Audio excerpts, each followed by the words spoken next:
see the exclusive footage that's been kept secret for years. Exclusive. The Nimitz incident. Good evening, I'm Barry Nolan. And I'm Terry Murphy. Glad you could join us. It's the highly controversial video the Pentagon has kept hidden for years. A tragic crash aboard one of America's largest aircraft carriers, the USS Nimitz. Hard copy obtained this tape and has been investigating the story for months, and you won't believe what we found. Tonight, Doug Bruckner reports on the Nimitz incident. This is the exclusive footage the Navy doesn't want you to see. The grainy nighttime video locked away for almost a decade and never released by the Pentagon. It's just before midnight on the aircraft carrier Nimitz, January 1987. The 7-man crew on this plane is in serious trouble. The 26-year-old pilot has become rattled, and he's made 5 approaches, failing to land each time. Now, short on fuel, this is his last chance. Cut.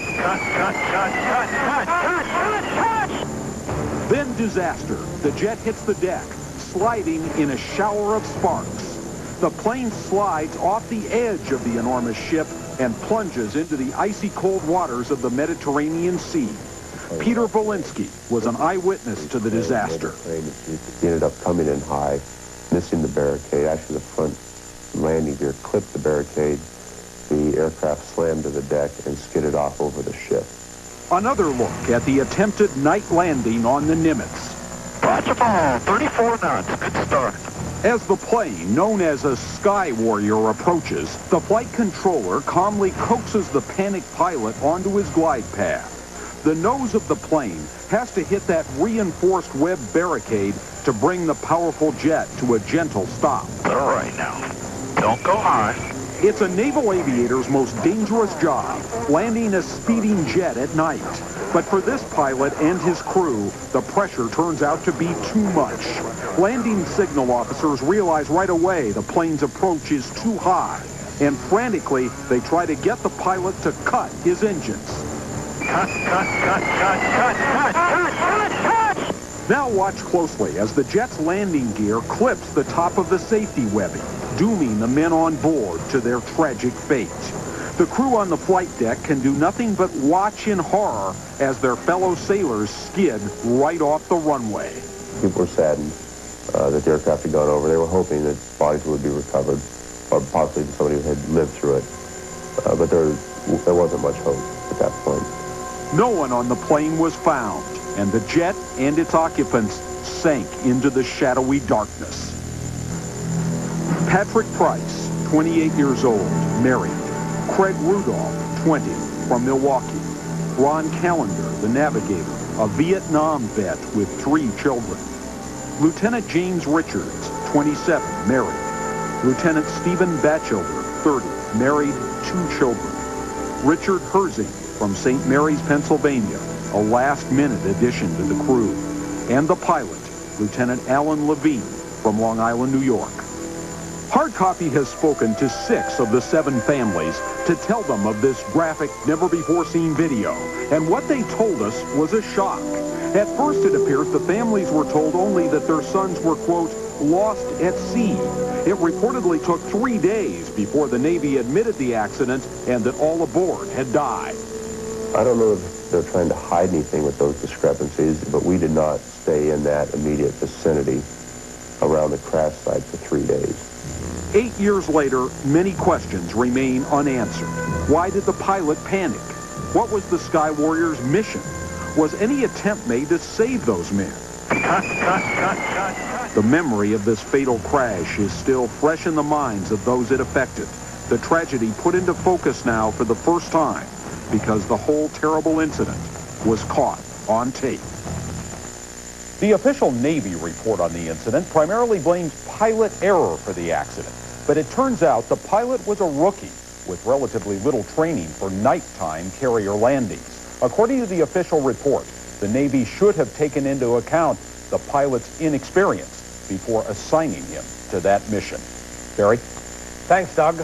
And now it appears there is even more to the story, late-breaking details that we're working on for Monday's hard copy.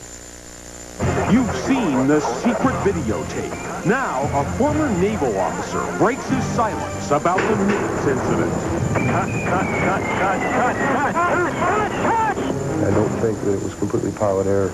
He had requested permission to go to altitude and bail out, and that was denied. And now, after 8 years, come new questions.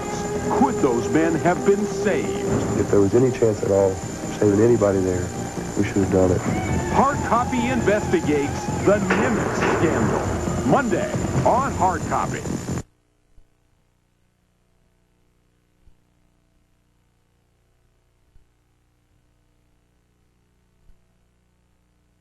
It's the shocking videotape all America is talking about. A tragic crash at sea. Now, Hard Copy has obtained new videotape of the plane sitting in the water that raises new questions. Could those men have been saved? My big question is why there was no attempt whatsoever to get them people out of that plane. Hard Copy investigates the Nimitz scandal. Another shocking videotape that raises even more disturbing questions about what killed 7 American servicemen. The exclusive story coming up. The U.S. Navy jet crash landing aboard the flight deck of the USS Nimitz. Now, new information and startling new pictures have come to light. And for the first time in 8 years, new questions are being raised about the Nimitz incident. Doug Bruckner has the exclusive.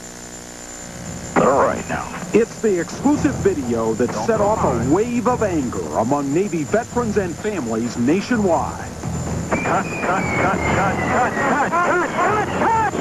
7 men were killed 8 years ago when this Sky Warrior jet smashed through a barricade and ran off the flight deck of the USS Nimitz, plunging into the cold, dark waters of the Mediterranean Sea. The Navy called it pilot error. Now, Hard Copy has obtained this new videotape, and it raises shocking new questions. Did all 7 aboard have to die? Denny and Janice Herzing's son was on the Sky Warrior. My big question is why there was no attempt whatsoever to get them people out of that plane.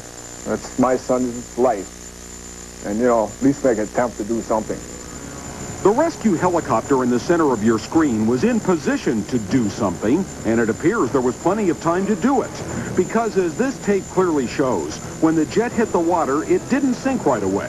Much of the plane's fuselage remained intact after the crash and floated for 9 minutes. Here you can clearly see the plane's tail section bobbing in the water as the horrified crew of the Nimitz looks on. Still, the crewmen aboard that helicopter were given orders not to attempt a rescue. If there was any chance at all saving that person or saving anybody there, we should have done it. We should have tried, at least tried. And if I'd have lost my life doing it, that's fine. But there was no rescue attempt. Why? Perhaps because of the plane's mission. Hard Copy has learned that the Sky Warrior jet was actually a spy plane, just back from a sensitive intelligence gathering mission over the Middle East. Sources say the Sky Warrior may have been spying on Libya or on Soviet warships also in the region. The first reason that they gave me was that I didn't have a security clearance high enough to enter that aircraft. The other reason that they gave was that there was exploding bolts on the escape hatches in that aircraft. Did the Navy sacrifice 7 men to protect its secrets? No one will ever know for sure. From the helicopter hovering 40 feet above the floating wreckage, Jeff Wiggett and the rescue crew watched helplessly. The plane finally sank to the bottom of the Mediterranean.